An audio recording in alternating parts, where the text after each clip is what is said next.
قل بفضل الله وبرحمته فبذلك فليفرحوا هو خير مما يجمعون۔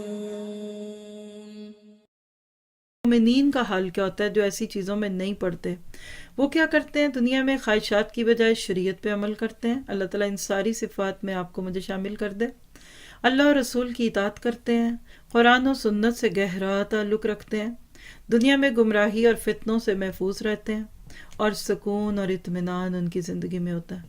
یعنی ایون ساری دنیا جس وقت پریشان ہے وہ اس وقت بھی مطمئن ہو کے بلکہ اور فوکس ہو کے اپنے کام کرتے ہیں۔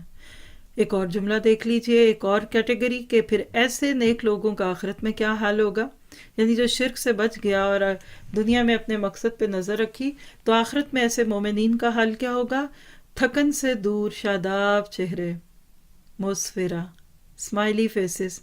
اس طرح ان کو اعمال کا پورا ثواب ملے گا، حوض کوثر سے پانی نصیب ہوگا، اور اللہ تعالیٰ آپ سب جو سن رہے ہیں ان سب کو حوض کوثر سے پانی نصیب فرمائے، اور جو سنوا بھی رہے ہیں رسول اللہ صلی اللہ علیہ وسلم کی شفاعت نصیب ہوگی، اللہ کی رضا اور خوشی ملے گی، اور کامیابی اور جنت ان کا نصیب ہوگی۔ اللہ تعالیٰ آپ کو مجھے یہ عطا فرما دے۔